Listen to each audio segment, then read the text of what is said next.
All right, here we go.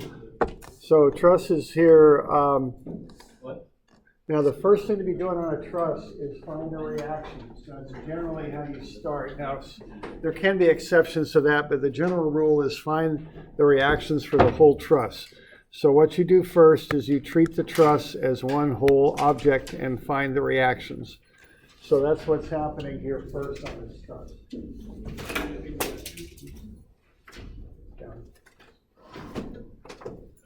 All right, so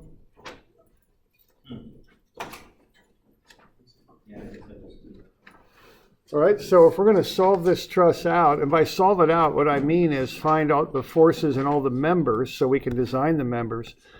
Step number one here is to treat the truss like it's just one object. Find the reactions. Okay, so that's what we did there first. And we went ahead and found those on the left and right hand sides. All right, once you have the reactions, then you can go in and start to find the forces in the individual members. So I'm on page 490, that's where I am. Okay.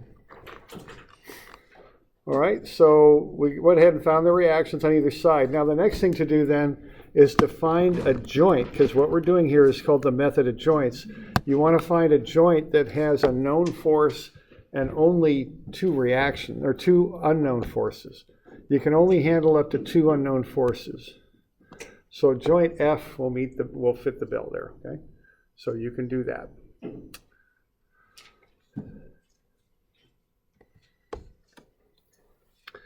All right, so once you've identified the joint you're going to start working on, I'm going to start working on joint F because I've got a known force, which is that reaction I found, the 12,000.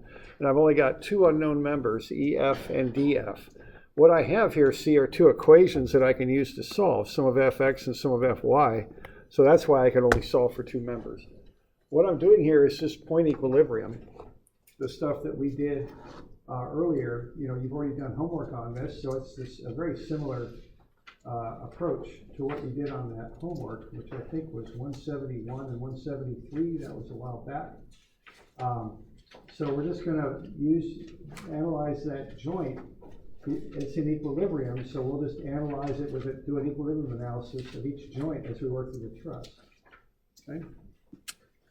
So what I've got then is I've got FEF and FDF. I know that EF and DF are two force members. And what that means is the force follows the line of the member. So DF will be a horizontal force. EF will come down at 56.3 degrees. We did the trigonometry to find the angles on the members right there. Okay. And then I go sum of Fy to start because I only have one Y unknown, that's FEF. And I find that. I assumed it's pushing down and to the right. I assumed compression. I got a positive answer. That means it was compression. Once I found FEF, then I can go sum of Fx and solve for FDF. I assumed it was in compression, pushing the joint to the right. My answer came out negative, which meant it's not in compression, it's in tension, it's pulling the joint. Okay. So we got any questions on that stuff so far? Are we doing okay? So compression pushes out. Yes. And tension pulls. Yeah. So what you're looking at is what the member does to the joint. Compression pushes on joints, tension pulls on them. Okay. All right.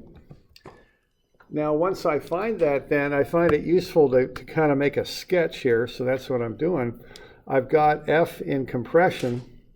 So what that's doing is that's pushing. So if it's pushing down right on F, it's also pushing up left on E. So it's pushing on both joints. So a member is either in tension or compression. Same sort of idea with DF. If it's pulling on F to the left, it will also pull D to the right. Okay, so if you think like for that DF, if you think of that as being like a rubber band that you could pull into tension, what that would do would pull both of your hands inward. That's what something in tension does. It pulls on both objects, both joints, I guess I should say. Similarly, EF pushes on both joints because it's in compression. All right, I decide where to go next, and the place to go is right up here because I have known forces, the 7,400 and the 14,422, and only 2 unknown members. I don't want to go to joint D because I've got 1, 2, 3, 4 unknown members. That's too many. I can't solve for that with method of joints. So I'm going to go to F or E next. So I just got to remember to turn that that force around. So the 14,422 is now up left. Okay. When I look at my free body diagram there on the left, I've got 1 unknown in the y direction, and that's DE. So I go sum of Fy, and I can solve for FDE. It comes out to be 7667, a positive answer, meaning my assumption that it pulls is correct. Goes down left. And then I go sum of Fx, set that equal to 0, and I can solve for FCE, and that comes, I assume that pushes to the right. My answer came out positive, so it does. Okay. We doing okay with that? Okay. All right. All right. Okay. From there we went to joint C. Very simple, just a T-shaped joint. FBC is going to equal FCE. They're both 14,133 compression. Then we found out an interesting thing about CD. In this loading configuration, it has a 0 force in it. It's called a 0 force member. So sometimes these trusses will have what we call 0 force members, members that don't bear any load. Okay. That can be just for this loading configuration is one reason why that might be there. There might be other loading configurations where it does carry a force. It might be because it's needed when you build the bridge, or whatever this is. Maybe not as necessary when you load the bridge, but it might be when you build it, you need it. There could be a few reasons why you've got some of these 0 forces in a truss. All right. So what should we do next? What we just found is that's a 0. When it's a 0, I usually put a 0 on it. And then this was 14,133. So what should we do next? Where should we go? Either B or D, right? Either one. They both have 2 unknowns. I went down to D, okay? So we good going down to D? D was so hard I couldn't figure it out. So why don't you see if you guys can get it, okay? So get a free body diagram going on that thing. So a free body diagram first. That's always step number 1. Huh? So let's get a free body diagram going for D. Now that 0 force, you don't even have to show it if it's 0. It's like it's not even there.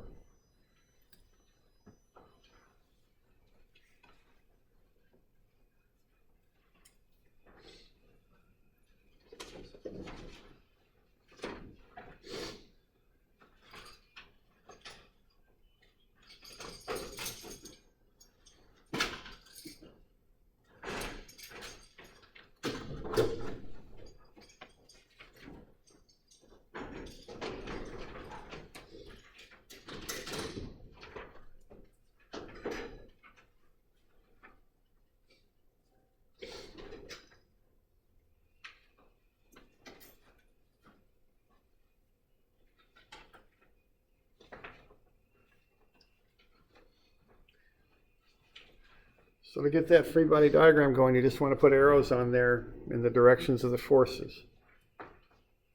2 of them you know, 2 of them you don't, or 3 of them you know, 2 of them you don't, so you just guess. You guess one way or the other. If you guess wrong, you just get a negative answer, so it's not that big of a deal.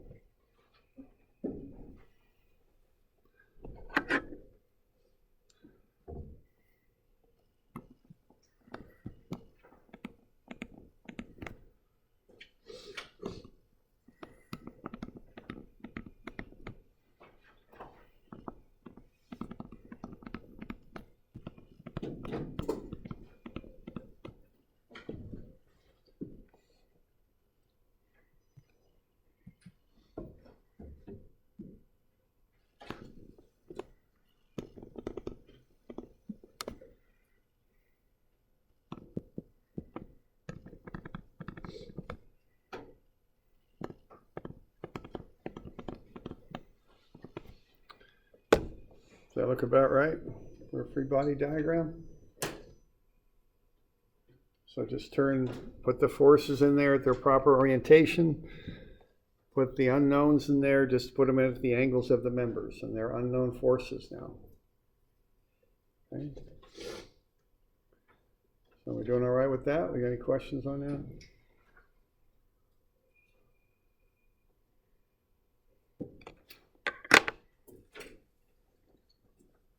Okay, we're good?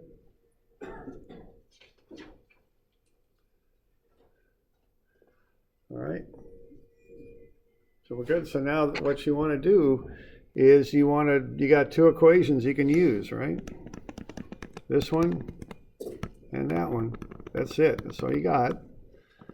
And I like to use one that has only one unknown. Is where I like to start because I don't want to get into multiple equations and multiple unknowns. I mean, it's just messier. Now, certainly you can, and if you have a solving device, you can do it and just knock it out. But all the same, I just soon get one where I can get one answer directly. Okay. So start with the equation there that gets you one answer. Use that answer to do the second one. That's the deal. You got any questions on this?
Some of FX, some of FY. Some of FY.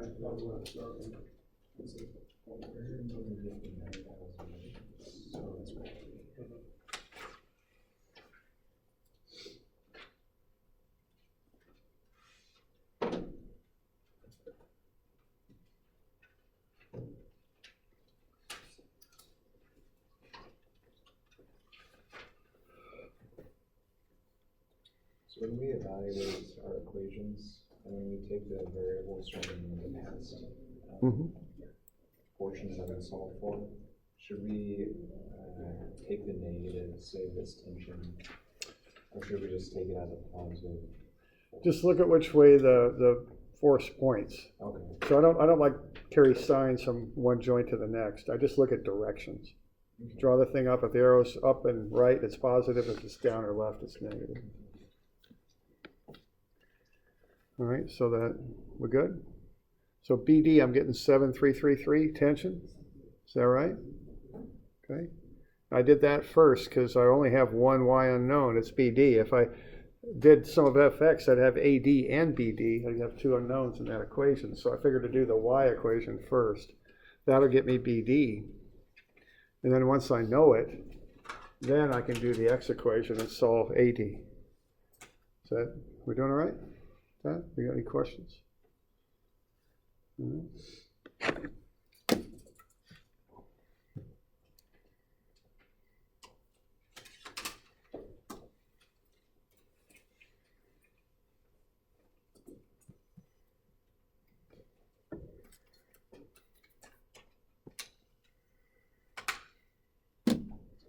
the one after that, I'm getting 8267 tension for AD.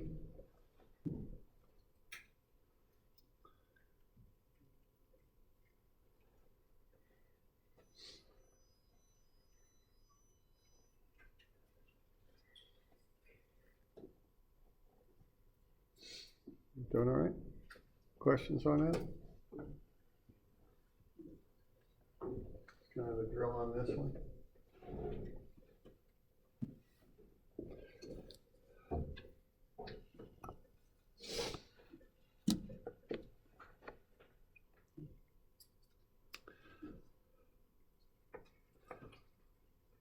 That's the basics of it there. You just do the reactions first, find a joint with a known force and no more than two unknown members, and you start to do this process. It's handy to keep a sketch like what I'm doing. You got to remember to kind of turn the forces around when you go from one joint to the next. It's either compression or tension. And just kind of work your way through the truss. I mean, that's it. Okay. Now, of course, you know, there'll be homework on this, and this will be on the midterm and all that. That's still a ways off, but you know, this will be on the midterm. Just get this figured out, you know, this process. It's nothing, what I mean by that is kind of like that 3D stuff. It's how, there's a way to do it. You just apply it and do it. There's nothing disguised or tricky about it, you know. It's just, I'll just have you do one of these. Okay. We okay with all that stuff? We good? All right. All right, now we got 3 members left. We got 2 more joints.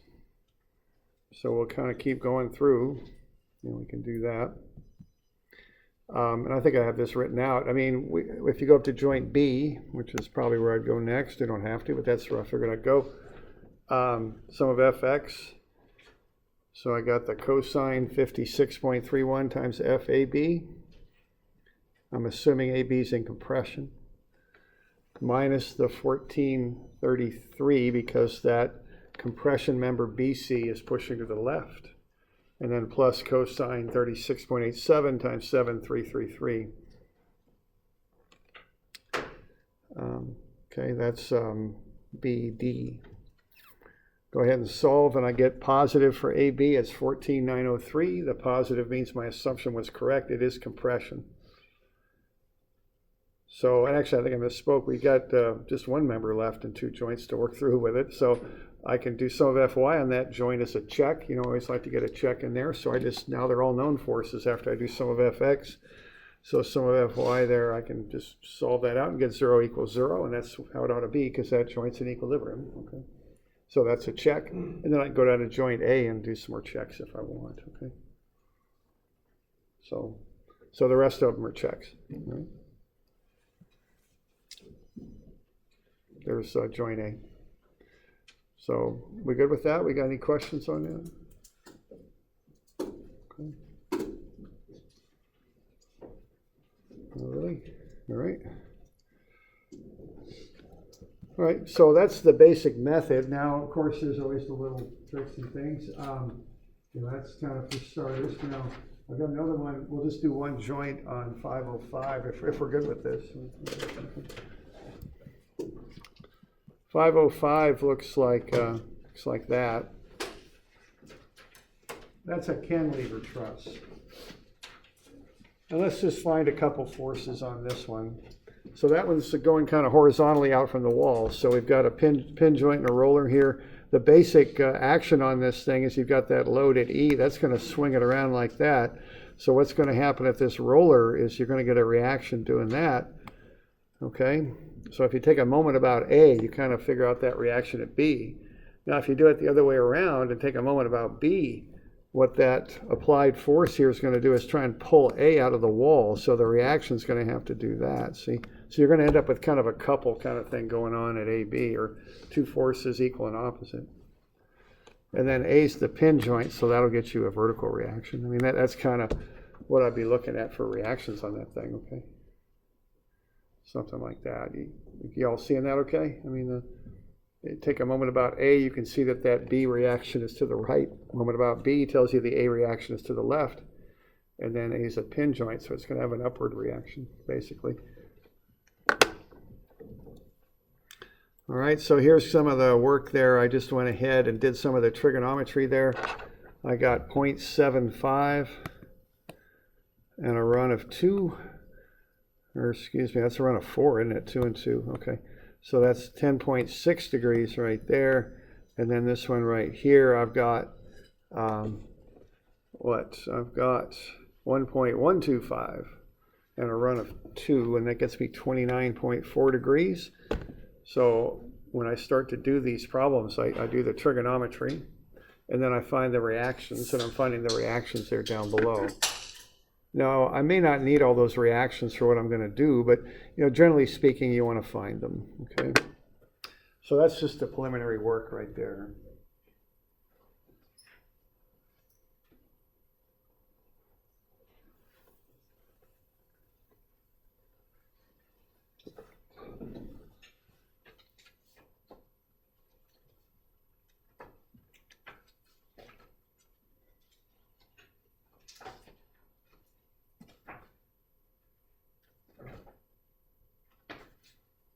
Okay, so we got any questions on that?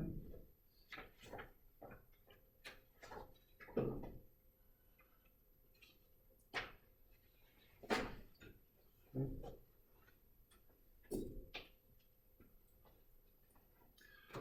All right, why don't we analyze joint E there and see what's going on at E, if we're good with this. All right. Now I can, even though E isn't at a reaction, I've got an applied force there and two unknowns, so I can go ahead and figure that out. I just want to illustrate something about E is why I'm going there. I mean, honestly, once you've done one truss with method of joints, you've pretty much done them all. I mean, the one little thing that can confuse them a little bit is at E there, you'll notice both CE and DE are angled. I can't pick one equation to find one unknown very easily. If I do, I'm going to have to get a little bit creative about how I approach it. So there's two ways to, if I just go to joint E there, there's two ways I can handle it. The first way is just use standard XY axes and do multiple equations and multiple unknowns. Okay. So y'all getting the stuff down that I've got, okay? Or I don't want to rush anybody, but y'all get into that. A couple of those pen tips might be catching on fire there, I'm not sure, so I don't want to rush you too much. Okay.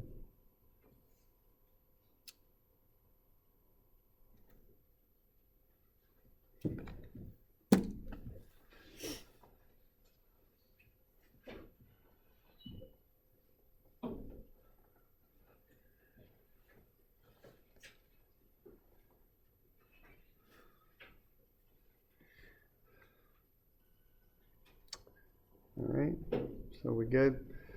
All right, so to do joint E there, I'll have a look at that. And like I say, there's two ways to do it.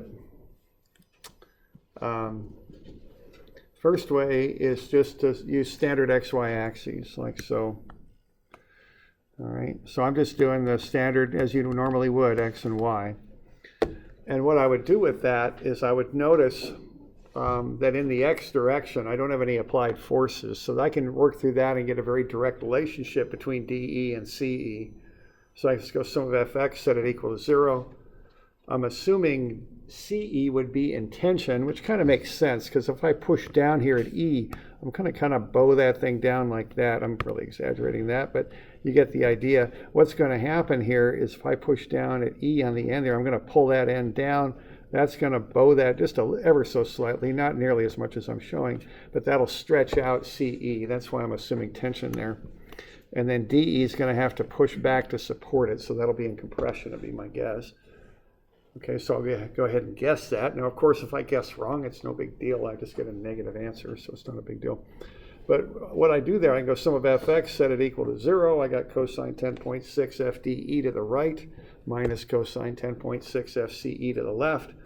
From that, I conclude that FDE and FCE are equal, which makes sense because they're coming in at the same angle, and there's no other x forces, so they're just equal and opposite is what they are, okay? And then I can do the sum of Fy equation. I get sine 10 FDE plus sine 10 FCE minus 12,000. Okay? Because they're both pushing up, so they're added. And then I just work through the calculations on that. The sine of 10.6 is 0.184, so I get 0.184 FDE plus 0.184 FCE. Added together is 12,000. Well, FDE and FCE are the same thing, so I'm just taking FCE and putting it in for FDE. So I get 0.184 FCE plus 0.184 FCE is 12,000. And I go ahead and solve for FCE. It's 32,617 tension. That's the same as FDE. Well, FDE is actually compression. Okay. Now, if you like, you have a solver on your TI or something, you could just run both of those equations and just run it through your solver, on homework. That's fine to do that. You might as well get used to using that thing, All these problem-solving things they have are handy. So basically, we're just generating those two equations. I'm using standard XY axes.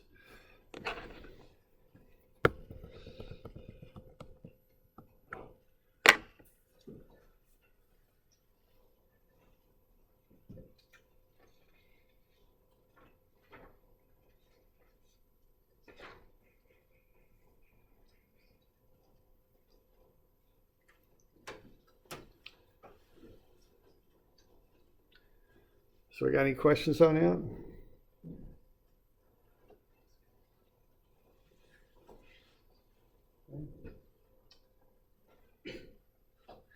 Now, if you're using a solver on your calculator or something, just write down the equations, put a little something to tell me how you're solving them. So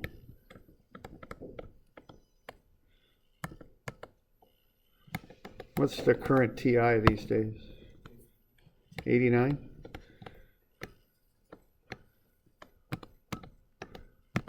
There's a good solution right there.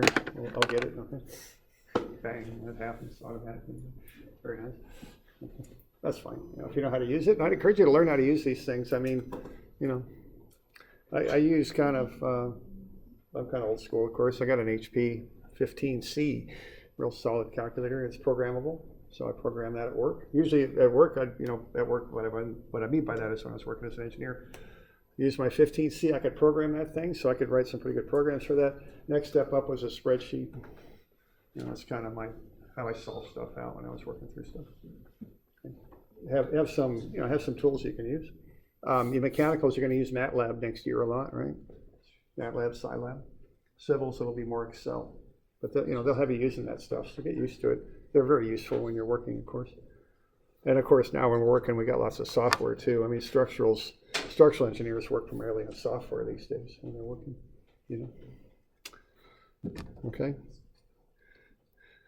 Now, of course, there's another way to do this, and that's to incline the axes. So if you want to avoid the two equations and two unknowns, you can incline the axes. Now, it makes for simpler equations. However, it also, you got to work with the geometry a little bit more. So if I'm going to go with inclined axes like this is just another way to solve it. I'm going to tip my axes at 10.6 degrees. Okay, when I do that, now I'm running on this baseline right here. 10.6 and 10.6 gets me 21.2 for FCE. And then the 90 that I had for that 12,000 going straight down with the horizontal is now lessened by 10.6, so it's 79.4. So I've got the dimensions in there. So this is another little trick. It's not any big deal. It's just use inclined axes. And you get the same answers, of course, because it's the same problem. So what I would get out of that, if I go sum of Fy prime, would be sine of 21.2 times FCE, that's going up, and then minus sine 79.4 times 12,000. And that'll get me that FCE directly, right there. Now, once you know that, you can go back to standard axes after that and just use sum of fx. That would probably be the easiest way to solve this problem. But I went ahead and used sum of fx prime to do it.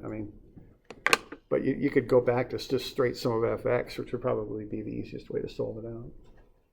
So you can use whatever axes you want, define whatever you want. It's all legal, okay, to do that.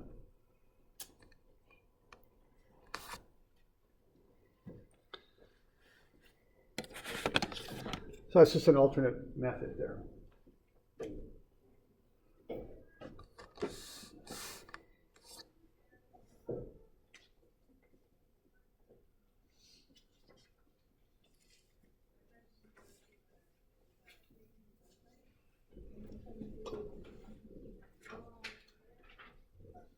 Okay.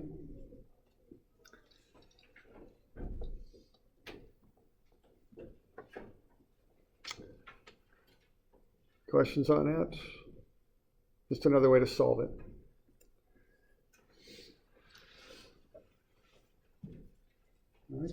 All right.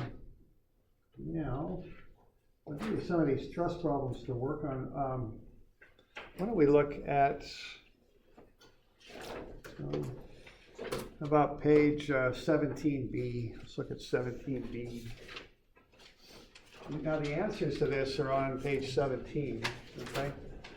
Now when you do 17b though, and that's 292 is what it is. Why don't we start on this thing? So it's page 17b is where it's at. I want you to fill those answers in the box on the lower right.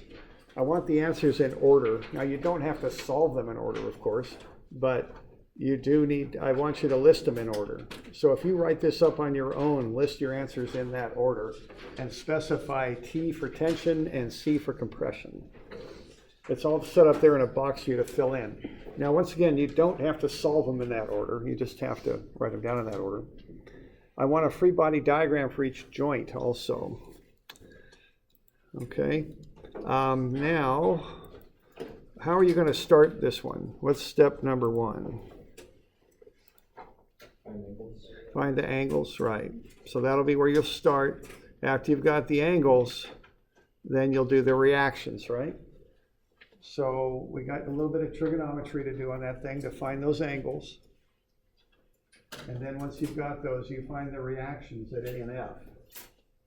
Okay? So that's how you'd want to start this thing. Now that last example, you could have done that without finding the reactions, but generally speaking, you want to start by finding the angles and the reactions on these problems. 17b.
Probably want 90 minus that.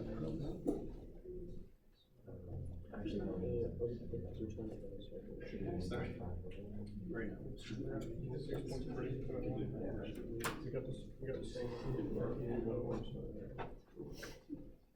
Okay, so once you got those angles, 36.87 degrees, I think, is that right? And then whatever the inverse tangent of 1.5 is.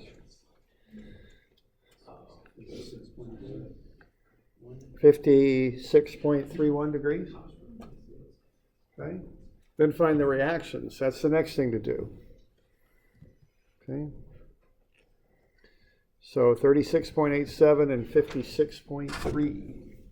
36.87 and 56.31.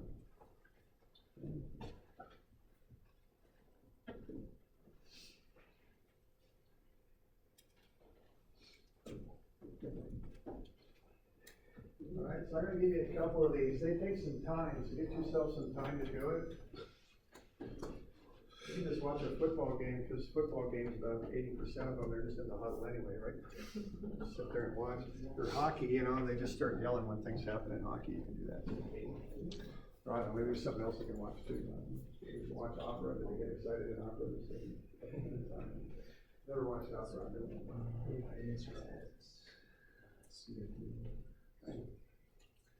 But give yourself some time on these. A nice and systematic Freebody diagrams of each joint is really how we like to do these. Okay, so find the reactions on either side. When you do that, you treat the truss as though it's one whole object. That's step number one. So it's like this one big object. You've got those forces up there, here and here. Take a moment about A, find out what's going on at F. I'm pretty sure that RFX is 0. I would bet some money on that. And then we've got this one. I mean, that's kind of your free body diagram, right?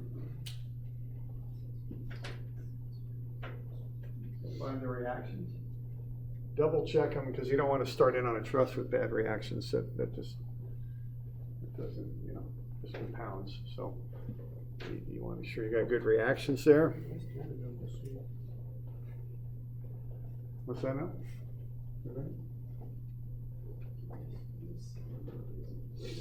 See, he's got 3 unknowns. You gotta do reactions, really. You gotta have some sort of known force here and here. These all got 3, this is, or 4, this is too much. So you gotta start with reactions.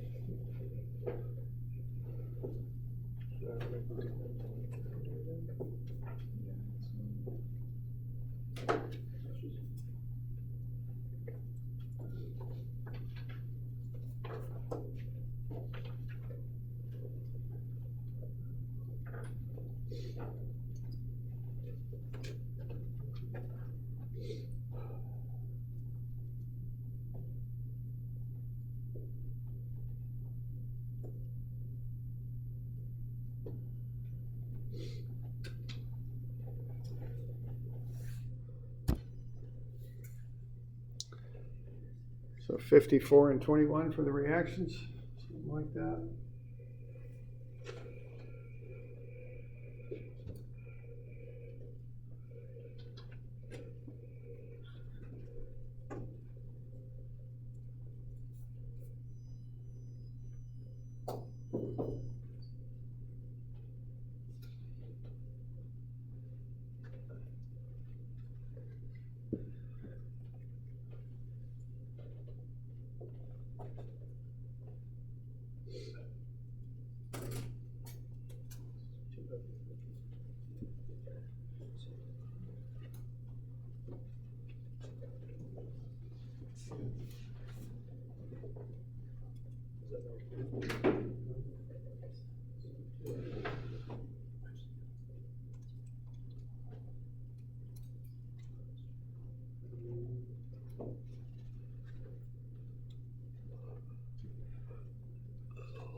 We're doing all right with that?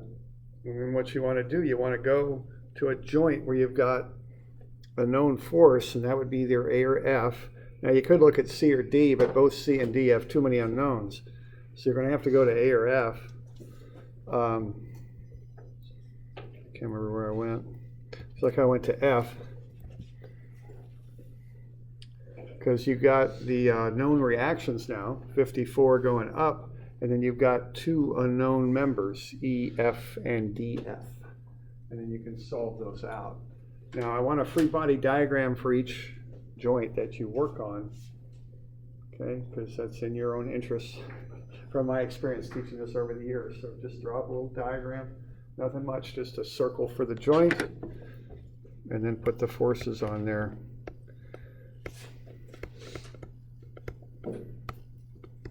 Something like that. That took me 15 seconds, I think, so I don't think we're too worried about the time investment in that. It's worth it. Okay? And then you solve it out.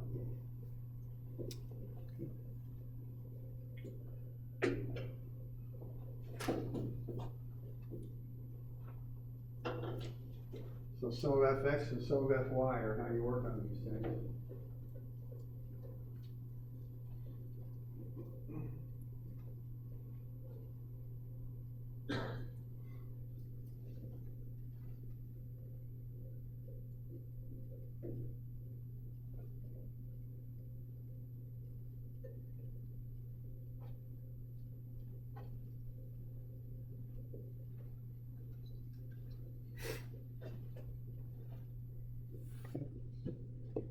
Got any questions on this?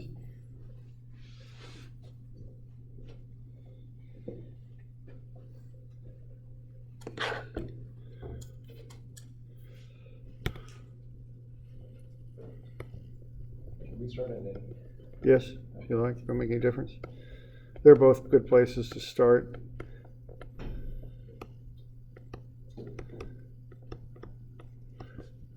There really wasn't any, I just picked one. I picked F. It doesn't make any difference, really. So there's a free body diagram for F. And off you go with it.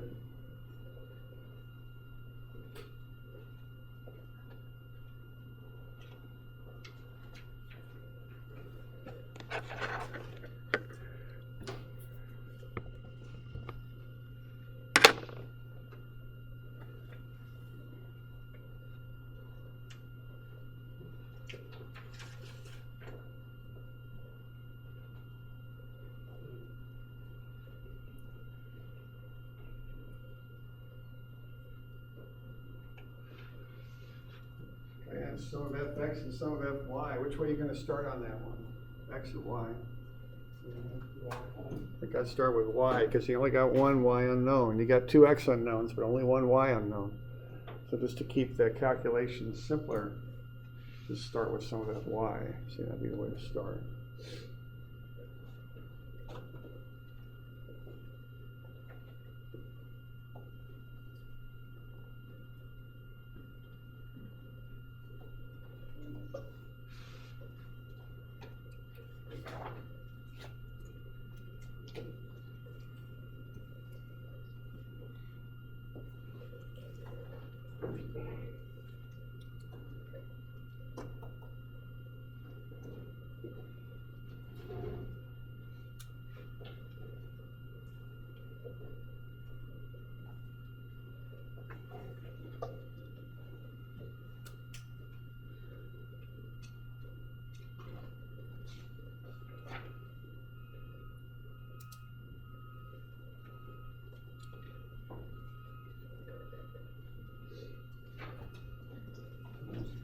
You got any questions on this?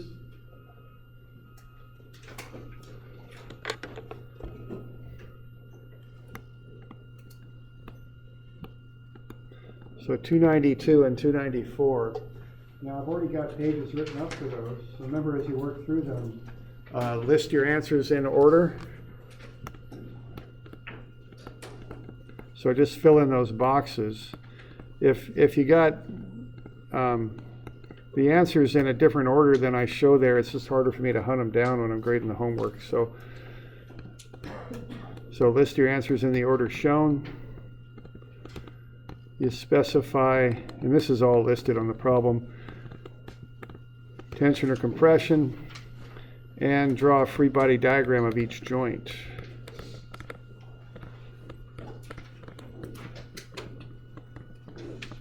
So that's what I'd like you to do on those. So, and they're on, let's see, when I write down the pages where they're at, they're on 17B and 17C is where they're at. When do they do? That's a good question. We'll make them do Monday. Okay. Which would be the 18th. Okay. So 292, 294, they're on page 17B and 17C. Remember that homework is due either today or tomorrow. You can turn it in either day. Okay.